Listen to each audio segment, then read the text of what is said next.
When a solar eclipse occurs, it directly impacts the house in our natal chart that it will be landing in.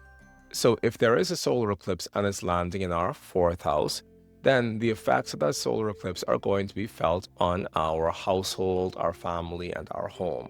If we have a solar eclipse and it's landing in our second house, then the effects of that solar eclipse are going to be felt on our financial affairs. And if a solar eclipse is happening and the eclipse is landing in our 10th house, then the effects of that solar eclipse are going to be felt within the realm of our career and how we identify ourselves in the world in general.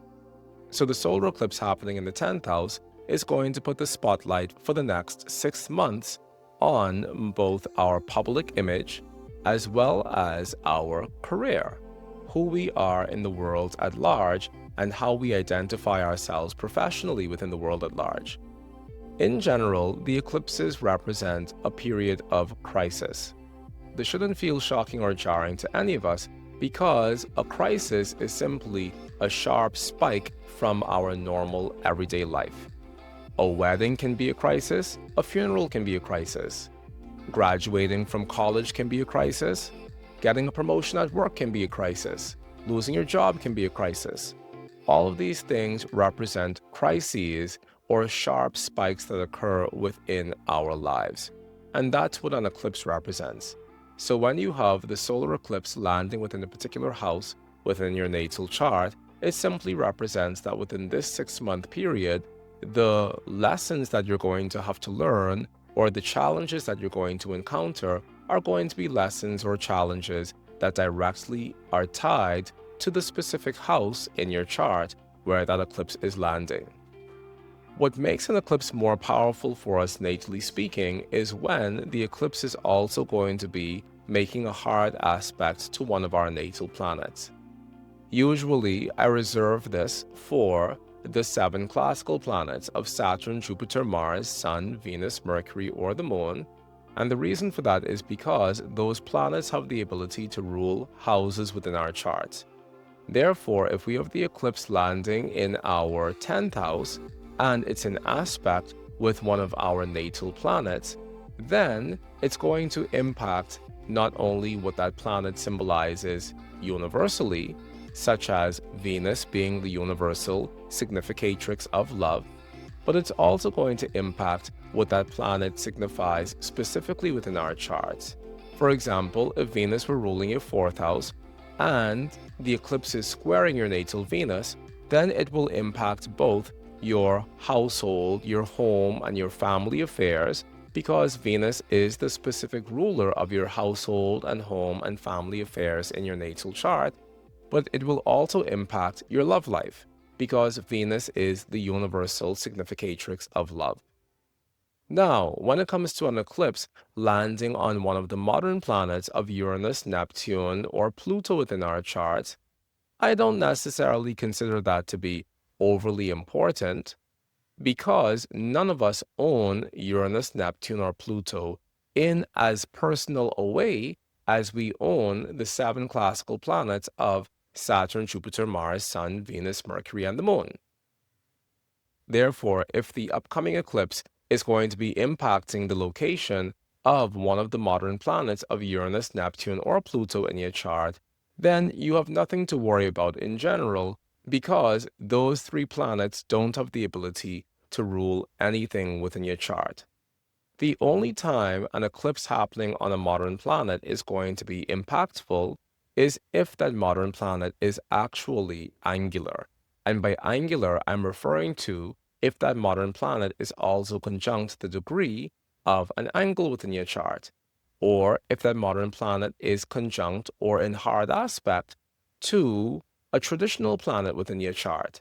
Because if the eclipse is landing on a modern planet and that modern planet is conjunct or in hard aspect to a traditional planet within your chart, then the eclipse will also be conjunct or in hard aspect to a traditional planet within your chart.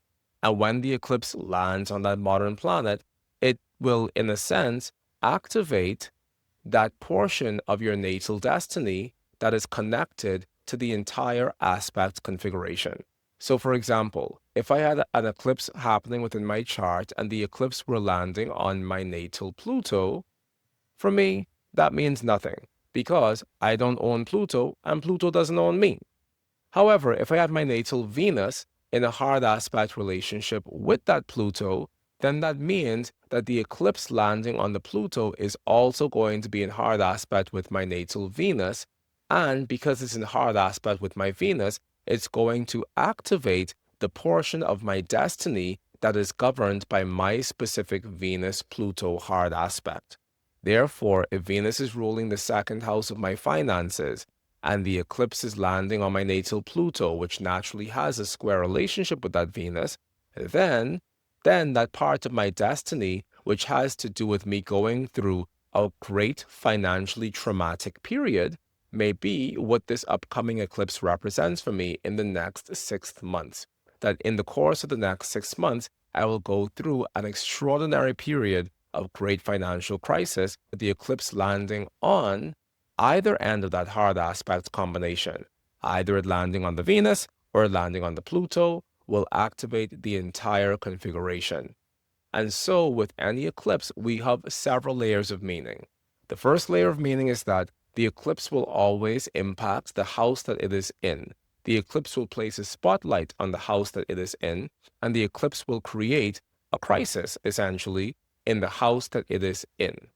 Secondarily, if the eclipse is in hard aspect with a planet that is in our natal charts, and that planet is also a classical planet, Saturn, Jupiter, Mars, Sun, Venus, Mercury, or the Moon, then the eclipse will directly impact us in relation to what that planet universally represents. If we have the eclipse in hard aspect with our Saturn, our sense of security may be challenged over the next 6 months. If we have the eclipse in hard aspect to our Jupiter, our sense of wealth and abundance may be challenged over the next 6 months. If we have the eclipse in hard aspect to our Mars, our sense of what we're doing in this world as far as our work and our ambitions and our goals and our achievements may be challenged in the course of the next 6 months. If we have the eclipse landing on our natal Sun, then the challenge for us may be our relationship to our physical body in the next 6 months, as well as our relationship to the men within our lives in the course of the next 6 months. All of the hard aspects that we use at Oraculos, including the semi-square and the sesquiquadrate, are aspects that are important within the monthly eightfold lunar cycle that the moon makes with the sun. So technically speaking, if we're going to use the conjunction, the square, and the opposition in our eclipse work, we should technically also be using the semi-square and the sesquiquadrate as well. In which case, we would say that if the eclipse is in semi-square or sesquiquadrate with a natal planet, then it's going to represent a form of crisis in relation to what that planet rules within your natal chart. However, when using the semi-square and the sesquiquadrate within our approach to astrology, we never include the house that that planet rules. And the reason for that is because the semi-square and the sesquiquadrate, even though they are as old as astrology itself, because they literally represent the eightfold phases of the moon, they aren't aspects that we have ever used, traditionally speaking, in this larger context of planets ruling houses.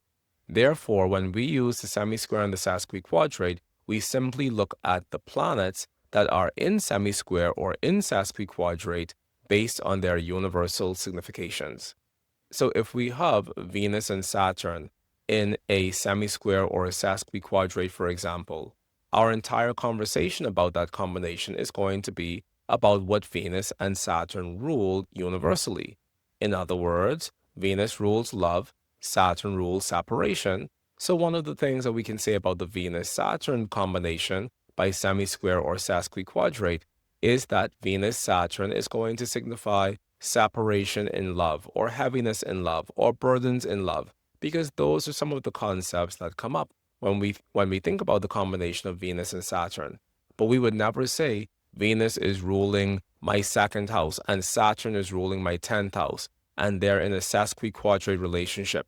Therefore, I have a tense relationship between my money and my job, because we would never look at a sesquiquadrate between traditional planets based on the houses that they rule. We only look at the sesquiquadrate or the semi-square between traditional planets based on what those planets universally signify.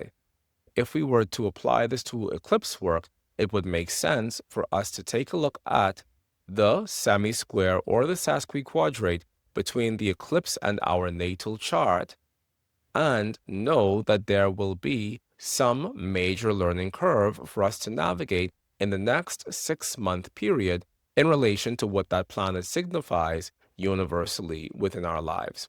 So if we have the eclipse in semi-square or sesquiquadrate to our natal Venus, it might symbolize that we're going to have to navigate a major learning curve in terms of our relationship to intimacy and love and friendship and pleasure and people who we romanticize over.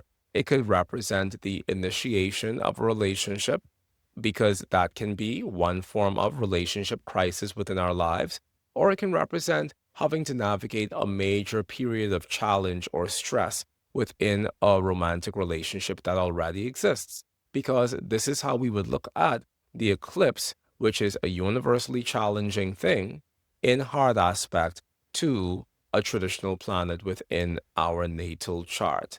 However, since we're looking at it through the lens of the semi-square and the sesquiquadrate, we know that we cannot also take into consideration the houses that Venus rules within our natal chart, because we do not use the semi-square and the sesquiquadrate to talk about planets as the rulers of houses. We only use it when referring to planets as the rulers of concepts universally.